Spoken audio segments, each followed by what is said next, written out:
sois-tu, toi qui nous comptes parmi les vivants. Tu veilles sur ta parole pour l'accomplir. Nous sommes à ton émission 7 minutes avec l'évangile. Nous parlons de l'œuvre de la croix et des paroles de Christ. Saisis-nous par ta puissance. Qu'il en soit ainsi et non pas autrement. Au nom de Christ Jésus. Bien-aimés en Christ Jésus, nous vous saluons dans le précieux et glorieux nom de Jésus. Nous sommes à votre émission 5 minutes avec l'évangile, la première de l'année 2023. Luc chapitre 10, les versets 19. Les paroles du maître. Je m'en vais les lire. Je lis la version du semeur, il est écrit. Écoutez, je vous ai donné le pouvoir de marcher sur les serpents et les scorpions et d'écraser toutes les forces de l'ennemi sans que rien ne puisse nous faire du mal.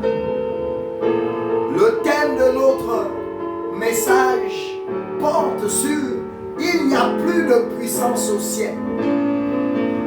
Il n'y a plus de puissance au ciel. Le ciel s'est vidé de ses puissances. Que veux-tu dire, docteur? J'ai dit le ciel avait de puissance. Premièrement, le texte me dérange avec le temps qui est utilisé. Il dit, je vous ai donné. Il ne parle pas au présent, il parle dans un temps passé. Il parle au passé composé. Je vous ai donné. Bien-aimés, mais le verset 20 nous dit, ne vous réjouissez pas, mais réjouissez-vous de ce que vos noms soient écrits. Or, il est écrit dans Romains chapitre 8 que si quelqu'un n'a pas l'esprit de Christ, il ne lui appartient pas. Et Paul nous dit aux Romains que nous sommes marqués du sceau du Saint-Esprit. Bien-aimés, pour appartenir à Christ et pour être sauvé, il faut avoir la marque du Saint-Esprit. Alors, qu'en est-il des deux puissances? Et lorsque nous parcourons la Bible, bien-aimés, je remarque le mot puissance qui vient du grec dunamis, la capacité de faire des miracles avec force, une capacité irrésistible, une action qui nous permet d'agir tant dans le monde physique que spirituel. Nous dit l'hébreu kratos. Alors, bien-aimés, le premier mot qui est attaché à la personne du Saint-Esprit, à la personne du Saint-Esprit, du moins c'est la notion de puissance. Et le maître nous dit dans Actes des Apôtres chapitre 1, les versets 8, il dit, vous recevrez une puissance.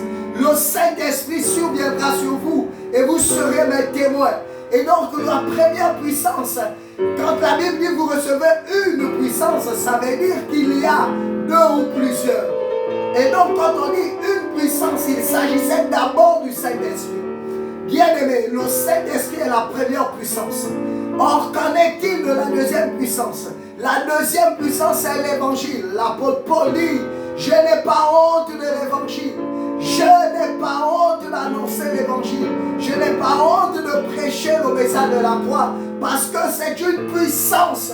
C'est un dynamisme. C'est du kratos de l'hébreu. Pour quiconque croit, messieurs et madame, la puissance égale. Voici l'équation de la puissance. La puissance égale Saint-Esprit plus l'évangile. C'est dans cela que le maître nous dit, allez faire de toutes les nations des disciples. Je m'adresse ce soir aux conquistadors. Je m'adresse ce soir aux hommes qui ont reçu le mandat. Je m'adresse ce soir à une église conquérante. Je m'adresse ce soir en cette première édition de 7 minutes avec l'évangile en 2023, avec la notion de puissance. Je dis église en 2023, nous avons la puissance qui est la sommation du Saint-Esprit plus l'évangile. C'est ce qui donne la puissance. Écoutez-moi très bien, Église. Pourquoi l'Église ne peut plus influencer? Pourquoi le surnaturel devient une denrée rare pour l'Église? L'Église a rejeté la puissance. L'Église a rejeté la puissance. Qui était la personne du Christ? Qui était le Nazaréen? Messieurs et madame, il est écrit dans Jean chapitre 1, le verset 14, que la parole, l'évangile a été faite chair.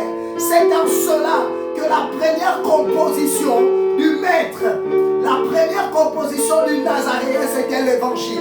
Et on dit que la Vierge Marie, selon Luc chapitre 1, elle est tombée enceinte par la parole. Et il est écrit dans Hébreux chapitre 10, le verset 5, il dit: tu n'as voulu ni sacrifice, ni holocauste, mais tu m'as donné un corps. Et c'est de moi dont il s'agit dans le rouleau de la loi. Il se représente comme étant l'évangile, comme étant la parole. Deuxième élément, Marie dira: comment cela serait-il possible? Et Gabriel de dire: l'ombre de Dieu, la puissance du Très-Haut te couvrira. Messieurs et madame, je veux t'annoncer qui était le Nazaréen, qui était le ressuscité du troisième jour, qui était celui qui a ramené Lazare à la vie, qui était celui dans Actes des Apôtres 10, nous dit qu'il a été oué de puissance et il allait de lieu en lieu, faisant le bien. Qui était-il? Il était l'addition de l'évangile plus le Saint-Esprit. Messieurs et madame, j'ai Jésument le privilège de vous annoncer que l'Église des derniers temps est composée de cet élément. C'est de ce dont il s'agit. À tous ceux qui l'ont reçu, ceux qui croient en son nom, elle leur a donné le pouvoir, le potestas, la puissance de devenir enfants de Dieu. Conquérants, Église triomphatrice, va. Il n'y a plus de puissance au ciel, la puissance est sur la terre.